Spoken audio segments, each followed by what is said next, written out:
এই অবস্থা সবার। আপনাদের সবাইকে আমাদের আইডিয়াল গ্যাসের লেকচার 8 নাম্বার লেকচারে ওয়েলকাম।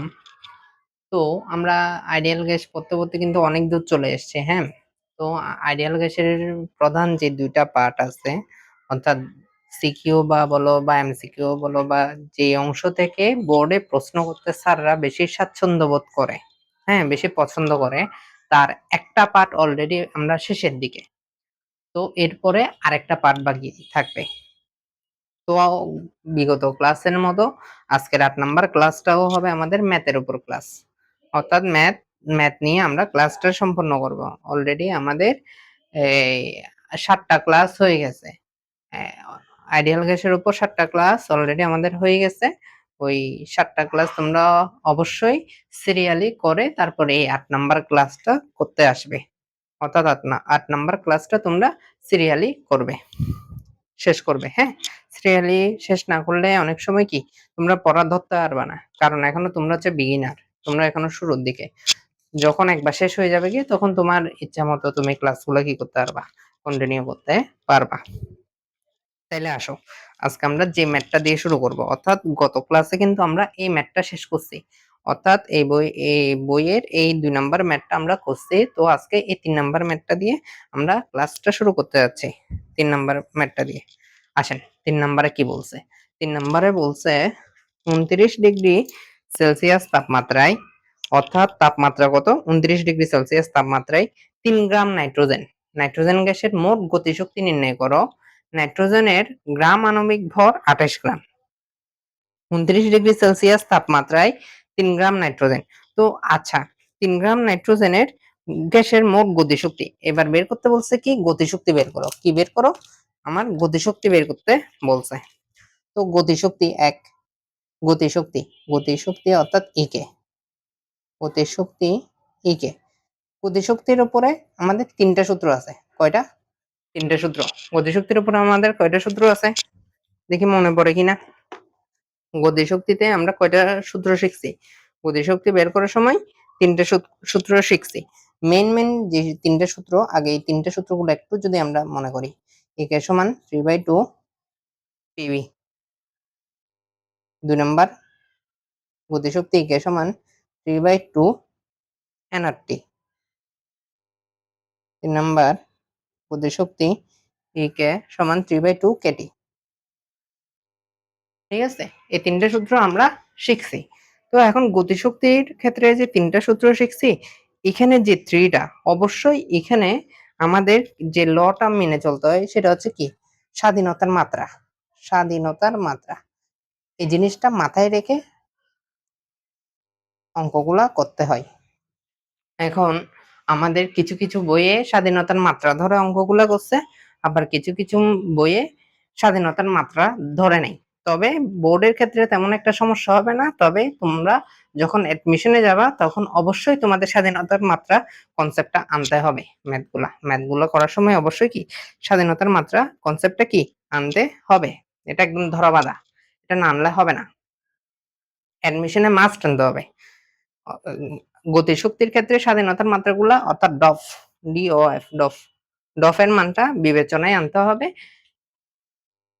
আর মূল গড় বর্গবেগ অর্থাৎ সি আর এম এস এ ডফের মানগুলো কি আনতে হয় না, আনতে হয় না। তাহলে ডফের মানটা আসে কোথায়? গতিশক্তির ক্ষেত্রে। আচ্ছা আসেন এবার আমরা ম্যাথটাতে যাই, আমরা ম্যাথটাতে যাই।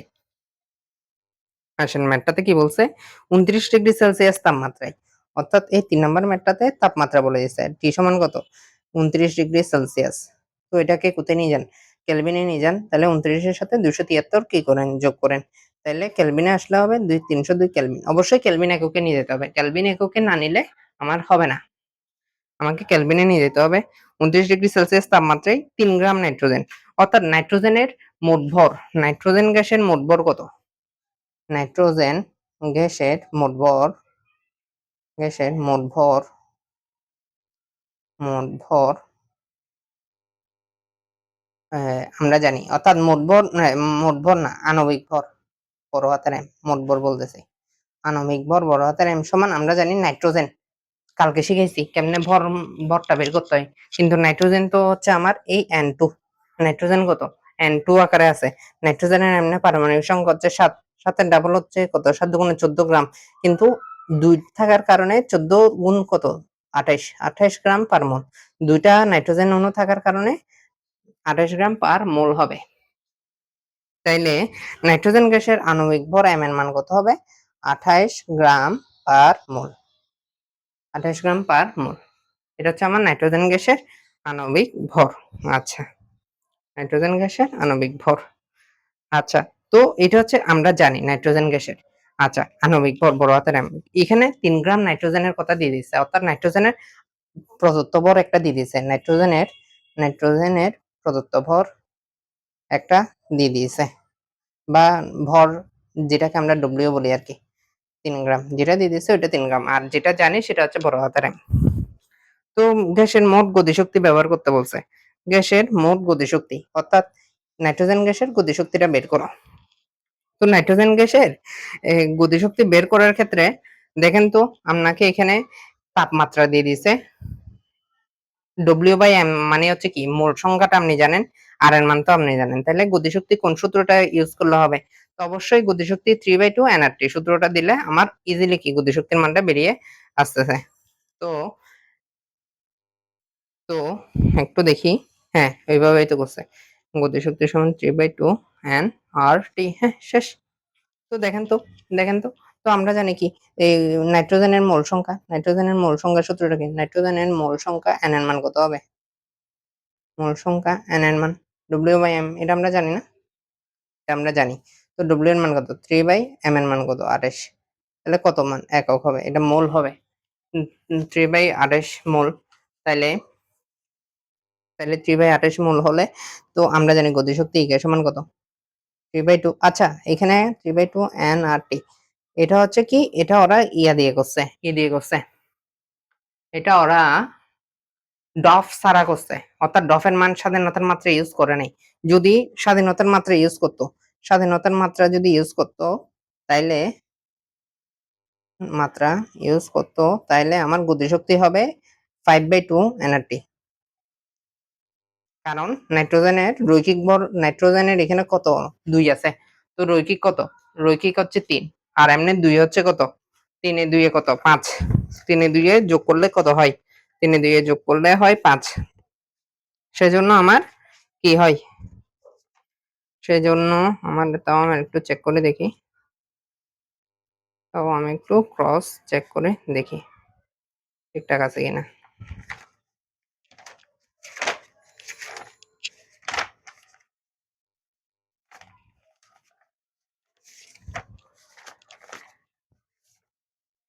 হ্যাঁ ঠিক আছে,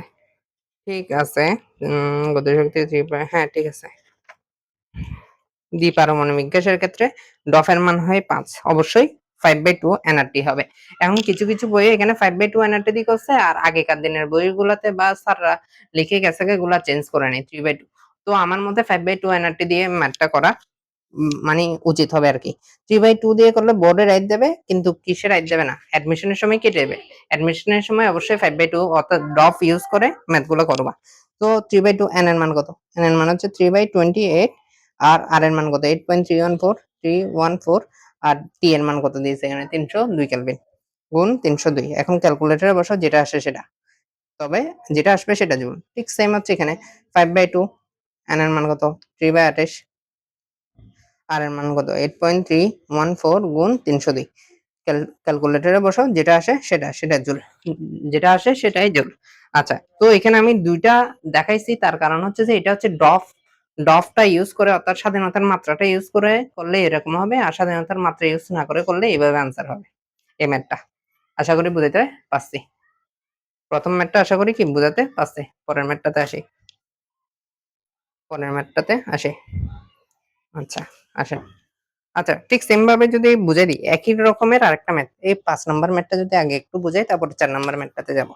5 নাম্বার ম্যাথটাতে কি বলছে, আমার 5 নাম্বার ম্যাথটাতে বলছে,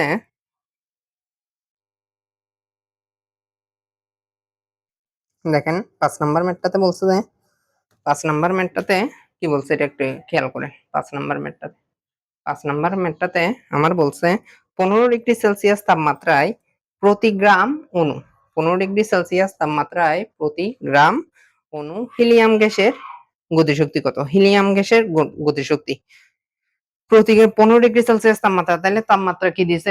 টি এর মান দিয়েছে 15°C। 15°C কে কোথায় নিয়ে যাও? কেলভিনে নিয়ে যাও। 273 যোগ করো, কেলভিনে যাবে গা, কত আসবে? 288 কেলভিন গেল গা।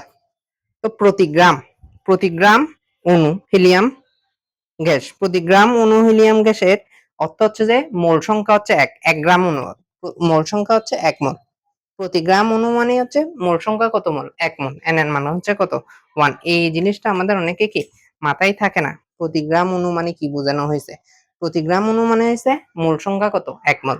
আচ্ছা, তাপমাত্রায় প্রতি গ্রাম অণু হিলিয়াম গ্যাস, হিলিয়াম কখনো এরকম এরকম থাকে না, হিলিয়াম কখনো এরকম থাকে না, হিলিয়াম থাকে যে সিঙ্গেল পরমাণু আকারে। ঠিক আছে, অর্থাৎ অবশ্যই এখানে ডফের মান আসবে 3/2, 5/2 আসবে না। আচ্ছা, 5/2 আসবে না। তো এই জায়গায় তো গতিশক্তির মান বের করতে বলছে আর কি। আর গতিশক্তি কে সমান কি জানি আমরা? এনআরটি, এই 3/2 এনআরটি। শেষ শেষ 3/2 এনআরটি। তো 3/2 এন এর মান হচ্ছে 1, আর এর মান হচ্ছে 8.314, টি এর মান হচ্ছে কত? 288 কেলভিন। শেষ। ক্যালকুলেটরে বসাও, যত আসে তত জুল। আশা করি বোঝা গেছে। আচ্ছা, এবার আসো 4 নাম্বার ম্যাথটা বুঝাই। 5 নাম্বারটা আগে বুঝিয়ে দিলাম একই ধরনের বলে। 4 নাম্বারটাতে আসি এবার। 4 নাম্বারটাতে কি বলছে? 4 নাম্বারটাতে বলছে স্থির চাপে স্থির চাপে কি বলছে? স্থির চাপে কত তাপমাত্রায়? চাপকে স্থির রাখছে। কাকে স্থির রাখছে? চাপকে স্থির রাখছে, অর্থাৎ চাপ স্থির।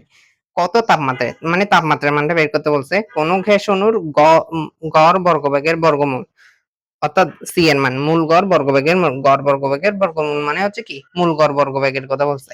গড় বর্গবেগের বর্গমূল প্রমাণ চাপ ও তাপমাত্রার গড় বর্গবেগের বর্গমূলের দ্বিগুণ হবে। অর্থাৎ প্রমাণ তাপমাত্রাও চাপে যে মূল গড় বর্গবেগ হয়তো তার দ্বিগুণ হবে।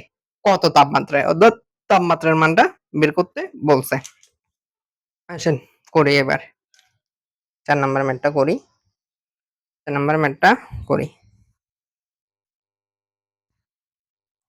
4 নাম্বার ম্যাথটাতে বলা হয়েছে এখন প্রমাণ তাপমাত্রা সমান কত? প্রমাণ তাপমাত্রা আমরা কত জানি? প্রমাণ তাপমাত্রা শিখাইছি না? প্রমাণ তাপমাত্রা মানে এসটিভি তে তাপমাত্রা কত? এসটিভি তে তাপমাত্রা হচ্ছে 0°C অথবা 273 কেলভিন। এটা তো জানি। তো এটাকে যদি আমি 1 ধরি, তাহলে প্রমাণ চাপ কত? এই প্রমাণ চাপ হচ্ছে 101.325 কিলো প্যাসকেল। তো এটা যদিও ইউজ হবে না। তো প্রমাণ তাপমাত্রাকে T1 এ কোনো গ্যাস মূল গড় বর্গবেগ যদি C1 হয়, তাহলে T1 তাপমাত্রায়, অর্থাৎ প্রমাণ তাপমাত্রায় যে মূল গড় বর্গবেগ তার মান ধরলাম C1। ঠিক আছে, C1 মানে প্রথম। তারপর যে তাপমাত্রায় মানে T2 তাপমাত্রায়, T2 এটা আমাকে বের করতে বলছে। পরবর্তী তাপমাত্রা মানে এই দেখেন কত তাপমাত্রা এটা বের করতে বলছে। তাহলে T2 তাপমাত্রায়, অর্থাৎ ধরি তাপমাত্রায় যে T2 তাপমাত্রায় যে মূল গড় বর্গবেগটা হবে, T2 তাপমাত্রায় যে মূল গড় বর্গবেগটা হবে সেটা হচ্ছে C2। গড় বর্গবেগ হবে সেটা হবে C2। সেটা C2 যেটা হবে সেটা কি? C2 ধরে নিছি। সেটাকে ধরে নিছি C2। এইবার প্রশ্নটা কি বলছে একটু খেয়াল করেন। প্রশ্নটা বলছে যে প্রশ্নটা বলছে স্থির চাপ, অর্থাৎ চাপ স্থির, চাপের মান স্থির, এটা বলেছে। স্থির চাপে কত তাপমাত্রায়, মানে তাপমাত্রাটা বের করতে বলছে যেখানে চাপটা কি আছে? স্থির আছে। কত তাপমাত্রায় স্থির চাপে কোন গ্যাস অণুর গড় বর্গবেগের বর্গমূল প্রমাণ চাপ ও তাপমাত্রার গড় বর্গবেগের বর্গমূলের দ্বিগুণ হবে। অর্থাৎ T1 এ যে T1 তাপমাত্রায় যে মূল গড় বর্গবেগটা ছিল সেটা মানে হচ্ছে T2 তাপমাত্রায় যে মূল গড় বর্গবেগটা হবে তার দ্বিগুণ হবে। অর্থাৎ মানে প্রশ্ন প্রশ্ন মতে প্রশ্ন মতে T1 তাপমাত্রায় যে মূল গড় বর্গবেগটা ছিল যেটা C1, সেটা T2 তাপমাত্রায় যেটা হবে মূল গড় বর্গবেগ যেটা হবে তার দ্বিগুণ হবে। বুঝতে পারছেন?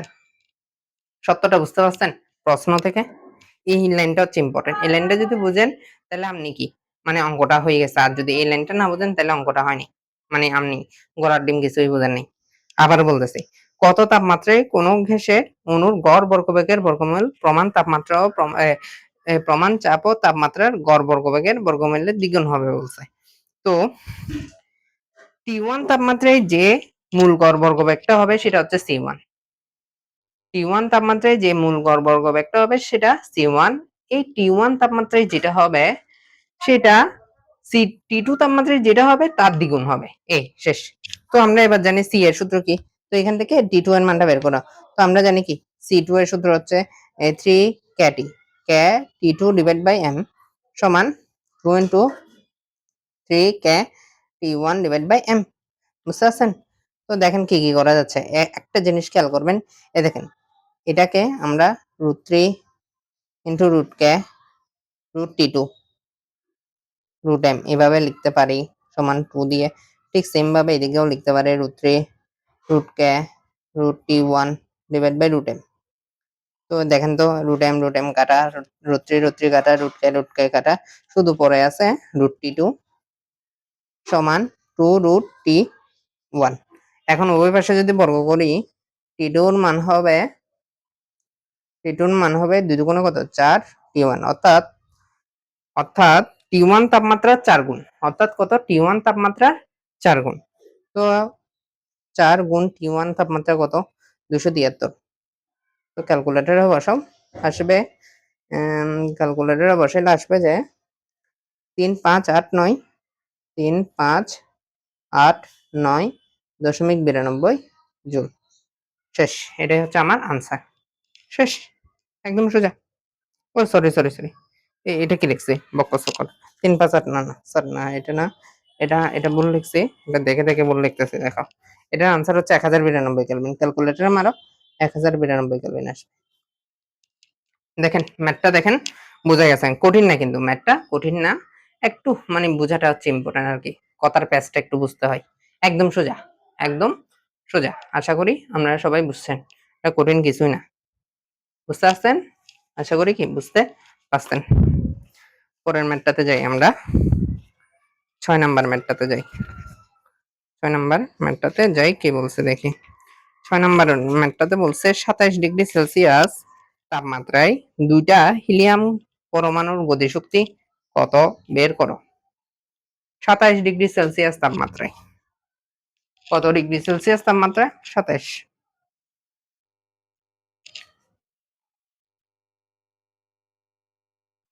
6 নাম্বার ম্যাথ এইটা। 6 নাম্বার, 6 নাম্বার ম্যাথটাতে বলছে যে 27 ডিগ্রি সেলসিয়াস তাপমাত্রায় দুইটা হিলিয়াম পরমাণুর গতিশক্তি, একটা দুইটা, দুইটা হিলিয়াম 27 ডিগ্রি, তাহলে তাপমাত্রা দিয়ে দিচ্ছে।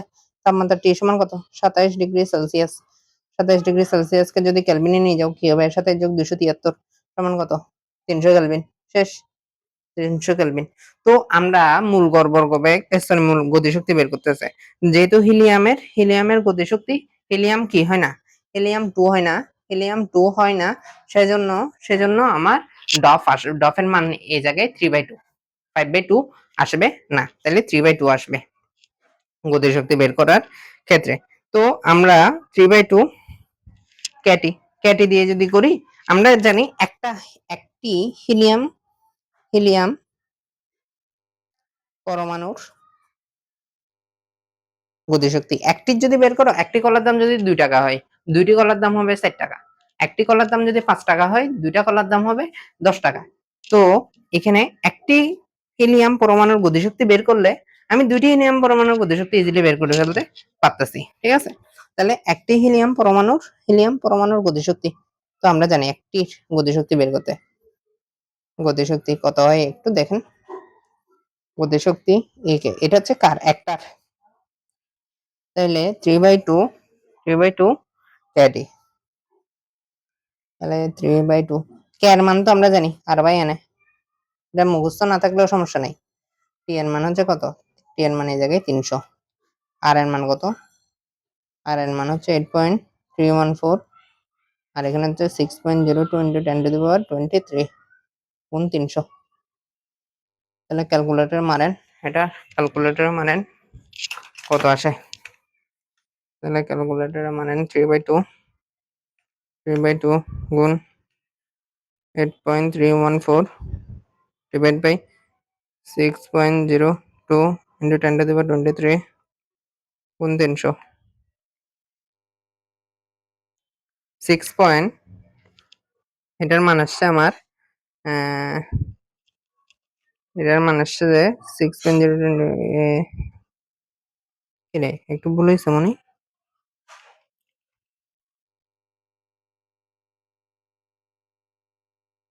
একটু ভুল হয়েছে, দিকে ভুল করছি। 3/2 একটু দেখি, এদের সাথে একটু ভুল হয়েছে আমাদের। 3/2 আচ্ছা, এখানে আর বাই এন এর মান ডাইরেক্ট বলে দিই 1.38 ইন্টু 10 ইনভার্স 23 ইনভার্স 23 গুণ 23।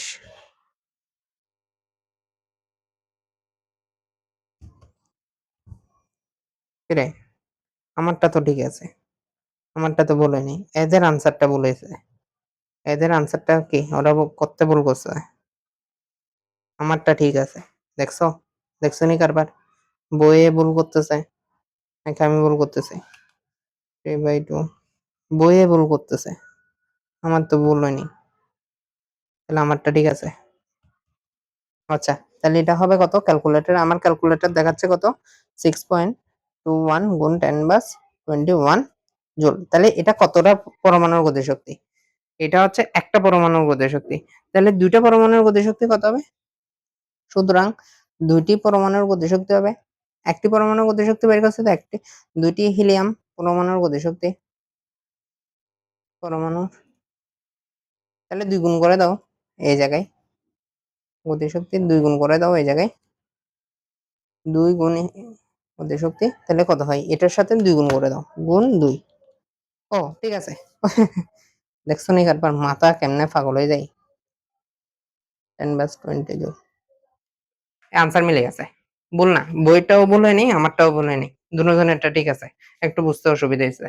দেখেন, দেখেন পারবেন কিনা। ওরা একভাবে করছে, আমি আরেকভাবে করছি, সেম। আপনার যেদিকে আমি সহজ করে একটু করাই দিচ্ছি আর কি, বইয়ে তো কয়েক লাইন স্কিপ করে করে ফেলে, তো আমি একটু সহজ ভাবে করাই দিচ্ছি যাতে আপনাদের কি হয়, বুঝতে সুবিধা হয়। তো আশা করি পারবেন। কঠিন কিছু না। এবার যদি বলে 5টি বা 10টি বা 100টি বের করো, আশা করি পারবা তো? পারবা। যেকোনো একটার গতিশক্তির বের করে তারপর এগুলো কি করে দেবা? গুণ করে দেবা। শেষ। তাহলে আমরা অনেকগুলো ম্যাথ করছি। আরো আরো করব, আসেন আরো করব। এই আরো করব এই 7 নাম্বার ম্যাথ, 6 নাম্বার ম্যাথ করছি, এবার করব 7 নাম্বার ম্যাথ। 7 নাম্বার ম্যাথ, আসো 7 নাম্বার ম্যাথটা কি বলে দেখি। 7 নাম্বার ম্যাথটা কি বলতেছে দেখি।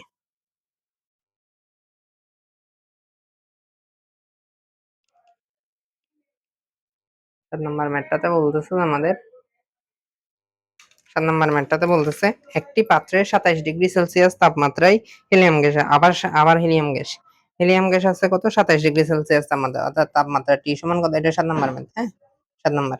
তাপমাত্রা কত? 27°C, 27°C মানে কত? 300 কেলভিন। 273 যোগ করলে আসবে 300 কেলভিন। আচ্ছা, হিলিয়ামের অণুর গড় গতিশক্তি বের করতে বলছে, গড় গতিশক্তি এবং মূল গড় বর্গবেগ নির্ণয় করো। মূল গড় বর্গবেগ বের করতে বলছে, আবার গড় গতিশক্তি বের করতে বলছে। মূল গড় বর্গবেগ বের করতে বলছে, আর একটা হচ্ছে কি গড় গতিশক্তি বের করতে বলছে। তো হিলিয়াম অণুর ভরটা দিয়ে দিছে, এটা যদি ভরটা না দিত তাহলে এটা আমাদের মুখস্থ রাখার মানে মুখস্থ থাকতো না, অর্থাৎ ম্যাথটা হইতো না। তো তোমাকে এখানে কিন্তু হিলিয়াম অণুর ভরটা দিয়ে দিছে, দেখো তো ভর এম, হিলিয়াম অণুর ভর, একটি অণুর ভর আর কি, অণুর ভর বলে দিছে 6.68 ইন্টু 10⁻10⁻27 কেজি, নাকি কি বলে দিছে? ভরটা বলে দিছে, তাপমাত্রা দিয়ে দিছে, ভর বলে দিছে। এবার গড় গতিশক্তি, গড় গতিশক্তিটা কিন্তু একটু আমাদের গতিশক্তি মানে গড় গতিশক্তি বের করে আর গতিশক্তি বের করে এখানে সেম। তো এখানে আমাদের গড় গতিশক্তির জন্য এই গড়ের জন্য একটা বাদ দিলাম, আর কিছু না, বার বার, এটাকে কি বলা হয়? বার, উপরে ড্যাশ, বার। আচ্ছা, গড় গতিশক্তি। তো যেহেতু তাপমাত্রা দিয়েছে তাহলে তাপমাত্রা দিয়ে করব কেটি, জাস্ট মানগুলো বসাই দাও। কে এর মানটা এটার মতো করে বসাইলেও হবে, অথবা ডাইরেক্ট মুখস্থ রাখলেও হবে। কে এর মান এটার মতো করে বসাইলেও হবে, আবার কি ডাইরেক্ট মুখস্থ রাখলেও হবে।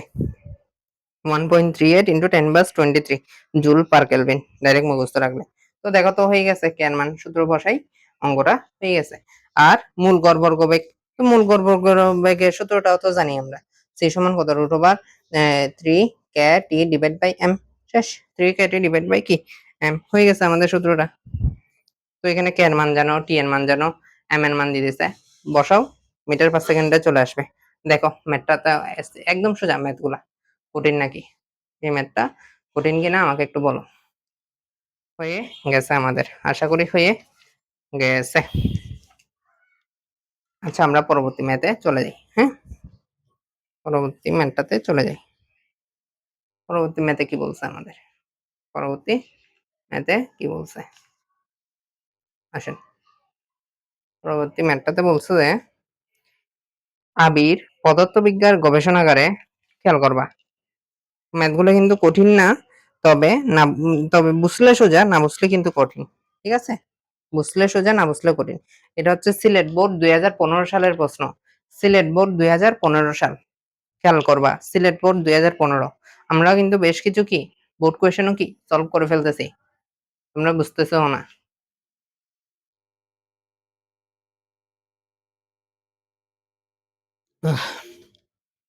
আচ্ছা কি বলছে এখানে, বলছে আবির পদার্থবিজ্ঞান গবেষণাগারে 5.7 ইন্টু 10^4 মিটার কিউব আয়তনের 3 গ্রাম নাইট্রোজেন গ্যাসকে 0.61 মিটার পারদ চাপ ও 39°C তাপমাত্রা থেকে প্রমাণ চাপ ও তাপমাত্রায় রূপান্তর করলো।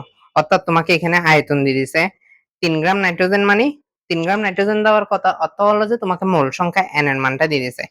তারপরে হচ্ছে পারদ চাপ, চাপ দিয়ে দিছে, আবার তাপমাত্রাও দিয়ে দিছে 39°C। তাহলে আয়তন, চাপ, তাপমাত্রা তিনটা দিয়ে দিছে। আবার এখানে বলে দিচ্ছে যে প্রমাণ প্রমাণ চাপ ও তাপমাত্রায় রূপান্তর করছে। কোথায় রূপান্তর করছে? প্রমাণ চাপ ও তাপমাত্রায় রূপান্তর করছে। এখন তোমাকে এতে ঘেঁষে আয়তন ও গতিশক্তি উভয়ের পরিবর্তন হয়ে গেছে। আয়তনের পরিবর্তন হয়ে গেছে, গ্যাসের পরিবর্তনও হয়ে গেছে। এখন নেহাল মানে দেখছো, আচ্ছা নেহাল মানে আরেকজন স্টুডেন্ট, আবির হচ্ছে দুইজন স্টুডেন্ট, এখানে দুইজনের স্টুডেন্টের কথা বলছে, একজন আবির আরেকজন হচ্ছে নেহাল। নেহাল আরেকজন স্টুডেন্ট বলতেছে যে গ্যাসের আয়তন ও গতিশক্তি উভয়ই হ্রাস পাইছে। মানে নেহাল বলতেছে যে আয়তন এই এত কিছু রূপান্তর হওয়ার কারণে তার আয়তন এবং গতিশক্তির কি উভয়ের কি হয়েছে, হ্রাস হয়েছে, মানে কমে গেছে। নাইট্রোজেন আণবিক ভর আর আর এর মানটা দিয়ে দিয়েছে। আশা করি কি উদ্দীপকটা বুঝাইতে পারছি কিনা আপনাদেরকে, আমি উদ্দীপকটা কি বুঝাইতে পারছি নাকি উদ্দীপকটা বুঝাইতে পারিনি, একটু কাইন্ডলি বলবেন। উদ্দীপকটা বোঝা গেছে কি উদ্দীপকটা বোঝা যায়নি এত দূর? তো এখন দেখেন প্রমাণ, চাপ, আচ্ছা আশা করি বুঝে গেছে। এখানে কিছু না, তো এখানে জাস্ট প্রমাণ, তাপমাত্রাও চাপ বলেছে, যার মান তো আপনারা মুখস্থ আছে। আর এখানে অন্য অন্য আরেকটা চাপ, আয়তন, তাপমাত্রা দিয়ে দিয়েছে, শেষ। দুইটা দুইটা দুইটা জিনিস দিয়ে দিয়েছে। এবার কতে, ক মানে হচ্ছে সৃজনশীলের গ, 3 নাম্বার প্রশ্ন। 3 নাম্বার প্রশ্নটাতে কি বলছে, ক মানে হচ্ছে আটের ক, আটের কতে কি বলছে, আটের কতে বলছে প্রমাণ চাপ ও তাপমাত্রায় গ্যাসটির আয়তন নির্ণয় করো। গ্যাসটার কি নির্ণয় করো, আয়তন নির্ণয় করতে বলছে। গ্যাসটার কি নির্ণয় করতে বলছে, আয়তন নির্ণয় করতে বলছে। প্রমাণ তাপমাত্রা ও চাপে, প্রমাণ তাপমাত্রা ও চাপে গ্যাসটার আয়তন নির্ণয় করো। তো আয়তন নির্ণয় করো, দেখো তো, হ্যাঁ আসো, এখানে যে যে আয়তন দিয়ে দিছে, তাহলে প্রথমে আদি আয়তন একটু হিসাব করো। আদি আয়তন, আদি আয়তন V1, এটাকে আদি যেগুলো দিয়ে দিছে ওগুলোকে আমি 1 ধরি। হ্যাঁ, তোমাদের কোনো আপত্তি আছে 1 ধরলে? আশা করি আপত্তি থাকার কথা না। আদি আয়তন V1 সমান কত, V1 সমান 5.7 ইন্টু 10^4 মিটার কিউব। তারপর হচ্ছে নাইট্রোজেনের, নাইট্রোজেনের মোল সংখ্যা, মোল সংখ্যা n, মোল সংখ্যা n এর মান হচ্ছে কত, n এর মান হচ্ছে, মোল সংখ্যা কিন্তু সবসময় ফিক্স থাকবে, মোল সংখ্যার মানটা কি হয় না, পরিবর্তন হয় না, মোল সংখ্যার মানটা পরিবর্তন হয় না। তাহলে W/m, W এর মান হচ্ছে 3, m এর মান হচ্ছে 28 এত মোল। ঠিক আছে?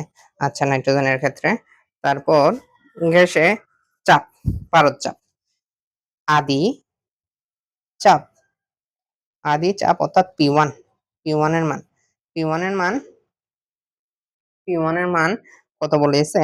0.6 0.64 এত মিটার পারদ চাপ, এত মিটার মার্কারি চাপ। তো এত মিটার মার্কারি চাপকে যদি আমি প্যাসকেলে নিয়ে যাই তখন কি হবে? এটা হচ্ছে মার্কারি চাপ, তো এটাকে আমি চাইলে প্যাসকেলে নিয়ে যেতে পারবো, তোমাদের ইচ্ছা। তোমরা প্যাসকেলে নিয়ে যেয়েও করতে পারবা আর না নিয়েও করতে পারবা, তোমাদের ইচ্ছা। তো প্যাসকেলে যদি নিয়ে যাও তাহলে করো না, 64 এত, এটা হচ্ছে এস এর মান, তাহলে 13,596 ইন্টু চাপ 9.8, শেষ। এত প্যাসকেল গেছে গা, গেল গা। এবার পরবর্তীত, হ্যাঁ, চূড়ান্ত চাপ, চূড়ান্ত, যেটা চূড়ান্ত চাপ। এখন কি বলছে? এতে ঘেঁষে আয়তন কি বলছে? এত তাপমাত্রা, ও আচ্ছা, তাপমাত্রা তো লিখি নাই, আদি তাপমাত্রা, আদি তাপমাত্রা, আদি তাপমাত্রা T1, আদি তাপমাত্রা T1 সমান কত? 39 ডিগ্রি সেলসিয়াস, 39 ডিগ্রি সেলসিয়াস। এটাকে ক্যালভিনে নিয়ে যাও, 39 যোগ 273 ক্যালভিন, 39 যোগ 273 ক্যালভিন। দেখি এতটুকু আপনাদের বোঝা গেছে কিনা বলেন। আশা করি আপনাদের এতটুকু বোঝা গেছে, আপনাদের এতটুকু না বোঝার কোনো কারণই দেখি না আমি। তো এবার এবার চূড়ান্ত, চূড়ান্ত মানে T2, চূড়ান্ত চাপ মানে কোথায়? এসটিপি তে রূপান্তর করছে। এসটিপি তে যদি রূপান্তর করে দেখি, কাইন্ডলি বলেন তো এসটিপি তে তাপমাত্রা কত? চূড়ান্ত তাপমাত্রা T2 এর মান কত? 0 ডিগ্রি সেলসিয়াস। T2 এর মান হচ্ছে কত? 0 ডিগ্রি সেলসিয়াস বা 273 কেলভিন, শেষ। তাইলে কি আয়তন বের করতে বলছে, তো চূড়ান্ত চাপ কত? চূড়ান্ত চাপ P2 এর মান কত আপনারা তো জানেন। P2 এর মান হচ্ছে এই 0.64, 760, সরি 0.76 মিটার মার্কারি চাপ, মার্কারি চাপ অর্থাৎ 760 মিলিমিটার পারদ চাপ। এটাকে যদি প্যাসকেলে নিয়ে যাও তাহলে কি হবে? 0.76 গুণ 13,596 গুণ 9.8। এটা কেন লিখলাম? এই প্যাসকেল আকারে এখানে লিখছি, তো সেজন্য এটা এভাবে আবার লিখছি। তো এই জায়গায় আপনি চাইলে 101.325 কিলো প্যাসকেলও লিখতে পারবেন, কোনো সমস্যা নাই।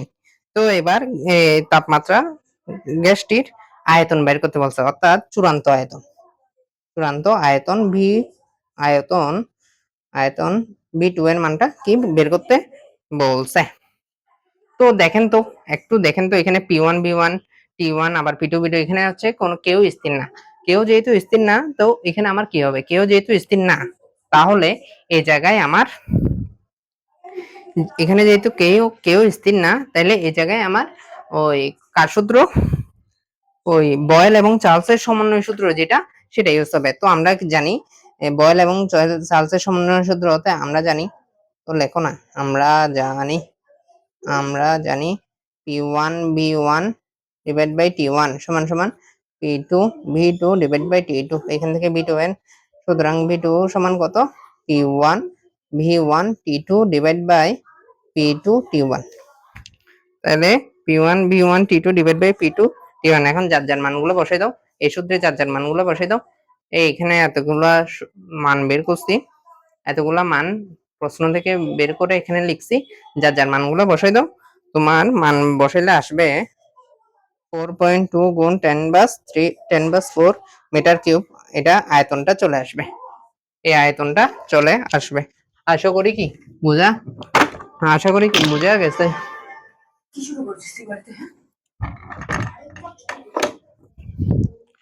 আচ্ছা, আজকের জন্য এই ঘ নাম্বারটা পড়াই, আশা করি আজকের ক্লাসটা এখানে কি শেষ করব। ঘ নাম্বার তো বুঝে গেছে না? এটা হচ্ছে সৃজনশীলের 3 নাম্বার, একদম সোজা কিন্তু কঠিন না। এই দেখেন শুরু থেকে শুরু হয়েছে এভাবে, যার যার প্রশ্ন থেকে যার যার মানগুলো লিখছি, যার যার মানগুলো লিখে এখানে এই জায়গায় প্রত্যেকের মান বসে ক্যালকুলেটরে মারবা, এই মিটার কিউব এককে চলে আসবে চূড়ান্ত আয়তনটা। আচ্ছা, তো এখন লাস্ট টপিক, লাস্ট টপিক অর্থাৎ লাস্ট ম্যাথটা করে আমরা লাস্ট সৃজনশীলটা, মানে হচ্ছে এখানে ঘ নাম্বারের ইয়াটা করে ক্লাসটা শেষ করবো আজকে। আচ্ছা, এখানে কি বলছে দেখেন, ঘ নাম্বার, হ্যাঁ, ঘ নাম্বার, যেটাকে এখানে খ নাম্বার বলা হচ্ছে, মানে সৃজনশীলের 4 নাম্বার প্রশ্নের জন্য, সৃজনশীলের 4 নাম্বার প্রশ্ন এটা। তো এখানে কি বলছে, আগে আগে প্রশ্নটা খেয়াল করি, প্রশ্নটা আগে খেয়াল করি। তো এইখানে বলছে যে নেহাল বলল যে গ্যাসের যে আয়তন ও গতিশক্তি উভয়ই কি হয়েছে, হ্রাস পেয়েছে। গতিশক্তিও কমে গেছে, গ্যাসের আয়তনটাও কমে গেছে, গতিশক্তিটাও কি কমে গেছে। মানে দুনো ক্ষেত্রে আয়তনটাও কমে গেছে, গতিশক্তিটাও কমে গেছে, এটা বের করতে বলছে। অর্থাৎ আয়তন এবং গতিশক্তি, মানে আগের অবস্থায় যে গতিশক্তিটা ছিল, অর্থাৎ প্রথমে প্রথম ডাটা P1 V1 T1 1 দিয়ে যে গতিশক্তিটা আসবে ওইটা, এবং 2 দিয়ে যে গতিশক্তিটা আসবে ওইটা, মানে পরের বার কমে গেছে গতিশক্তিটা এবং আয়তনটাও কমে গেছে, এটা বের করতে বলছে। আচ্ছা, আগে আমরা গতিশক্তিটা বের করে তারপরে দেখি। তো আমরা তো জানি গতিশক্তি সমান কত, 3/2 nRT, 3/2 nRT। তো গতিশক্তি, তো এখান থেকে দেখেন তো গতিশক্তি যেহেতু কোন গ্যাস, এটা এটা যেহেতু নাইট্রোজেন গ্যাস, ওরা এই জায়গায়ও ডফ ইউজ করে নাই, গতিশক্তির ক্ষেত্রে ডফের মানটা ইউজ করে নাই। তো আপনারা ডফের মানটা ইউজ করে ম্যাথটা করতে পারেন, অর্থাৎ ডফের মানটা ইউজ করে করলেও হবে, ডফের মানটা ইউজ না করে করলেও, যেহেতু বইয়ে রাইট করে ফেলছে তো কাটবে না স্যাররা, মানে রাইট দিবে। ডফের মানটা ইউজ না করে যদি করেন, যেহেতু বইয়ে রাইট মানে ডফের মানটা ইউজ করে নাই এক্ষেত্রে, তবে ডফের মানটা ইউজ করে করলে 3/2 এর জায়গায় নাইট্রোজেনের জন্য আসবে 5/2। তো দেখেন তো এখানে তাপমাত্রা কত, T1 মানে পূর্বে পূর্বে তাপমাত্রা হচ্ছে 273 এর সাথে 39 যোগ করলে, 273 এর সাথে 39 যোগ করলে আসবে 312 কেলভিন, 312 কেলভিন। এই 312 কেলভিন অর্থাৎ তাপমাত্রা একবার 312 কেলভিন দিয়ে গতিশক্তি বের করবেন, আবার T2 মানে হচ্ছে 273 তাপমাত্রা, আরেকবার 273 দিয়ে কেলভিন গতিশক্তি বের করব। দুই ক্ষেত্রে গতিশক্তি বাড়তেছে কমে যাবে, এটার কথা ঠিক কিনা ঠিক না তা বের করব। আগে দেখেন তো এই প্রথম গতিশক্তি মানে যেটা T1 তাপমাত্রা দিয়ে সেজন্য গতিশক্তি E1 দেওয়া হয়েছে। তো E1 হচ্ছে 3/2 nRT, তাহলে 3/2 n, n এর মান তো আমরা জানি, আর আর হচ্ছে 8.314, T মানে হচ্ছে 312 কেলভিন। তো এখানে আসবে 416.13 জুল, 416.13 জুল। আচ্ছা, তো E2 মানে এটা হচ্ছে প্রথম তাপমাত্রা, তারপরে তাপমাত্রা হচ্ছে T2 তাপমাত্রা, T2 তাপমাত্রা দিয়ে করলে আসবে 3/2 গুণ 0.107 মোল গুণ 8.31 গুণ 273, এখানে 312 আর এখানে কত 273, তো এখানে আসছে 364.6 জুল। অর্থাৎ গতিশক্তি যে কমে গেছে এটা আমরা এখান থেকে দেখেই বুঝতে পারতেছি, যেমন 416.13 জুল আর একটা হচ্ছে কি 364.6 জুল। অর্থাৎ এই ক্ষেত্রে নেহালের বক্তব্যটা কি সঠিক, কারণ গতিশক্তি কমে গেছে, গতিশক্তি কমে গেছে, মানে প্রথম থেকে পরের অবস্থায় গতিশক্তি কমে গেছে। তো এখানে গাণিতিক বিশ্লেষণে দেখা যায় যে আয়তন ও গতিশক্তি উভয়ই হ্রাস পায়, সুতরাং নেহালের বক্তব্যটা সঠিক ছিল। আচ্ছা, এখানে একটু ঝামেলা লাগবে আপনাদের। আয়তন, পূর্বের আয়তন V1 ছিল 5.7 গুণ 10⁻⁴ মিটার কিউব, আর পরে দিয়ে আমরা ম্যাথ করে V2 এর মান পেয়েছি কত, 4.2 গুণ 10⁻⁴ মিটার কিউব। আচ্ছা, এখন এই জায়গা থেকে আমরা দেখে বলতে পারতেছি কি, এখান থেকে V1 বড় নাকি V2 বড়, অবশ্যই এখান থেকে দেখে লাগতেছে যে V1 টা আমার বড়, সেজন্য কমে গেছে, মানে V1 থেকে V2 টা কমে গেছে, এটা আমরা দেখে বুঝতেছি। ঠিক আছে, মানে আয়তনটা যে কমে গেছে এটা আমরা দেখে বুঝতে পারতেছি, অর্থাৎ ইজিলি বলে দিতে পারতেছি যে আয়তনটা কি হয়ে গেছে, আয়তন ও গতিশক্তি উভয়ই কি হচ্ছে, হ্রাস পাচ্ছে। তো এটা যেহেতু বলে দিতে পারতেছি, তো এই জায়গায় আমার কি থাকতেছে না, মানে সৃজনশীলটা কমপ্লিট হয়ে গেছে, অর্থাৎ সিলেট বোর্ড 2015-তে যে বোর্ড কোয়েশ্চেনটা আসছিল সেটা আমার আনসার হয়ে গেছে 10-এ 10, এখানে অর্থাৎ 4-এ 3-এ 7, 7-এ 7 এই জায়গা থেকে কি আপনি পেয়ে যেতে পারতেছেন, এটা নিয়ে প্রশ্ন না। এখন আমি একটা জিনিস বুঝাতে যাচ্ছি যেটা আপনাদের অনেকের মানে সমস্যা, মানে অনেকে মানে বুঝেন আবার অনেকে কি বুঝেন না। এখন এই দুটার মধ্যে কে বড় আর কে ছোট, এটা যদি আমার এই পাওয়ার বা কোনো কিছু না থাকতো, এগুলো যদি না থাকতো তাহলে আমরা ইজিলি বলে দিতে পারতাম যে V1 বড়, V2 বড়। যখন পাওয়ার চলে আসে তখন আমাদের ঝামেলাগুলো হয়, যে আমরা ইজিলি বলতে পারি না যে কে বড় হচ্ছে আর কে ছোট হচ্ছে, এটা আমরা ইজিলি বলতে পারতেছি না। তো এখন কে বড় আর কে ছোট, এটা কে বড় আর কে ছোট, এটা আমার থেকে যদি এটা আমরা একটা সহজ টেকনিক যদি মাথায় রাখি তাহলে আমরা ইজিলি বের করতে পারি। কিরকম দেখি আপনি আমাকে বলেন। 5 থেকে যদি 2 বিয়োগ করি আসে কত? 3। ঠিক আছে? আবার 2 থেকে যখন 5 বিয়োগ করব তখন আসবে -3। এই জিনিসটা বুঝছেন কিনা বলেন? অর্থাৎ বড় একটা মান থেকে যখন আমি একটা ছোট মান বিয়োগ করব, এই বড় থেকে যখন আমি একটা ছোট মান বিয়োগ করব তখন যে রেজাল্টটা আসবে, এই জায়গায় যে রেজাল্টটা আসবে ওইটা আসতেছে পজিটিভ মান। সেটা কি আসতেছে? পজিটিভ মান আসতেছে। মান কি আসছে সেটা ডাজন্ট ম্যাটার, কিন্তু আসতেছে কি? পজিটিভ মান। কিন্তু যখন আমি একটা ছোট মান থেকে যখন একটা বড় মান বিয়োগ করব, যখন একটা ছোট মান থেকে একটা বড় মান বিয়োগ করব, তখন আসবে কি? নেগেটিভ মান। তখন আসবে কি মান? নেগেটিভ মান। আশা করি বুঝতে পারছেন কিনা বলেন। এই জিনিসটা একটু বুঝতে পারছেন কিনা বলেন। এটা যদি বুঝেন তাহলে আপনারা একটু দেখেন তো, প্রথমটা হচ্ছে বড়। যদি আমার বিয়োগফলটা যদি কি আসে? পজিটিভ আসে তাহলে আমার থেকে ধরে নিতে হবে যে প্রথমটা বড়, পরেরটা ছোট। আর যদি বিয়োগফল নেগেটিভ আসে তাহলে আমার থেকে ধরে নিতে হবে যে প্রথমটা ছোট, পরেরটা কি? বড়। স্যার বোঝা গেছে? তাহলে আমি যদি আগে B2 টা করি, ক্যালকুলেটরে বসাই। 4.2 গুণ 10^4 ক্যালকুলেটরে বসাবো অবশ্যই। বিয়োগ দিয়ে ব্র্যাকেট ইউজ করব। অবশ্যই ব্র্যাকেট ইউজ করতে হবে। অবশ্যই ব্র্যাকেট ইউজ করতে হবে। বিয়োগ 5.7 গুণ 10/4। আচ্ছা দেখেন, বিয়োগফল কি আসছে সেটা বিষয় না। আমি দেখব যে চিহ্নটা কি। চিহ্নটা চিহ্নটা বড় নাকি ছোট। তাইলে এখান থেকে না, চিহ্নটা পজিটিভ নাকি নেগেটিভ। এখান থেকে আমরা দেখেই বুঝতেছি চিহ্নটা হচ্ছে কি। চিহ্নটা হচ্ছে আমার নেগেটিভ চিহ্ন। আমার চিহ্নটা যেহেতু আমার নেগেটিভ, তাইলে প্রথমটা হচ্ছে কি? ছোট মান, পরেরটা হচ্ছে বড় মান। তাহলে এখানে ছোট কে? তাহলে প্রথমটা ছোট, পরেরটা বড়। তাহলে বড় কে? B1 বড়। B1 বড়, B2। B1 বড়, B2। তাহলে এই জায়গা থেকে আমরা ইজিলি বলে দিতে পারতেছি B1 থেকে B2 তে কি আমার আয়তনটা কি হচ্ছে? আমার আয়তনটা ছোট হচ্ছে বা আয়তনটা হ্রাস পাচ্ছে। আশা করি এই সিকিউ অর্থাৎ সিলেট বোর্ড 2015 আপনাদের কোনো সমস্যা থাকার কথা না। সিকিউ একটা সলভ করে দিছি কিন্তু। তো দেখেন তো স্যার, এই জিনিসটা কি আপনাদের মাথায় মানে কি এই আর ছুটবে? এই জিনিসগুলো কি ছোটখাটো জিনিসগুলো যে কতটা ইম্পর্টেন্ট, এগুলো সামনে গিয়ে দেখতে পারবেন। এগুলো কি আপনার কি বুঝতে অসুবিধা হবে বা কোনো কিছু এই জাতীয়? আশা করি কি আপনাদের কারোর কোনো সমস্যা থাকবে না এই ছোট জিনিসগুলা, বা এগুলা অনেক সময় বড় আকারে ধারণ করে আরকি। তো আমাদের আজকের কয় নাম্বার ৮ নাম্বার ক্লাসটা এখানে শেষ করতেছি। তো আপনারা অবশ্যই আগে ১, ২, ৩, ৪, ৫, ৬, ৭, ৮ এই সিরিয়ালে ক্লাসগুলো করবেন। এই চ্যাপ্টারের উপরে আমাদের হয়তো আরো ৭, ৮ টা ক্লাস হবে এরকম। তারপর চ্যাপ্টারটা ক্লোজ করে দেব। এগুলা আপনাদের জন্যই কষ্ট করে আমি আবার আলাদাভাবে রেডি করতেছি আরকি। অনেকে তো আপনারা ক্লাস মিস দেন। তারপর হচ্ছে পিছিয়ে আছেন তুলনামূলক অন্যান্য স্টুডেন্ট থেকে। তো এগুলা যাতে আমরা কি করতে পারি? মেকআপ করতে পারি, সেজন্য আমার এই কষ্ট করে এই ক্লাসগুলো নেওয়া আরকি। ঠিক আছে? আচ্ছা, তো আমার এই কষ্টগুলো তখনই সার্থক হবে যখন আপনি কি বাসায় এগুলো খুব ভালোভাবে কি কমপ্লিট করে রাখবেন। ঠিক আছে? তো আপনি যদি একটু ভালো রেজাল্ট করেন, তাইলে এটা আমি আমার কি এখানে? আমার তো এখানে কিছু নেই। ভালো রেজাল্ট করলেও করবেন আপনি, খারাপ রেজাল্ট করলেও করবেন যে কি আপনি। তো কষ্ট করে পড়াচ্ছি, আমি কেন চাইবো আপনি খারাপ রেজাল্ট করেন? আপনি অবশ্যই কি ভালো রেজাল্ট করবেন।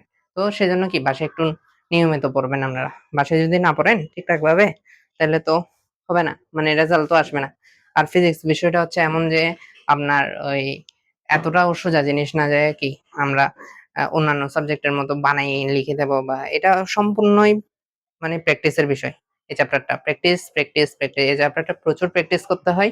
সাথে হচ্ছে আমাদের বেসিকটাও অনেক বেশি গুরুত্বপূর্ণ হয়ে ওঠে আরকি। আচ্ছা, ঠিক আছে। পরবর্তী ক্লাসে দেখা হবে। ভালো থাকবেন সবাই। নিয়মিত পড়ালেখা করবেন। ঠিক আছে? আচ্ছা ঠিক আছে।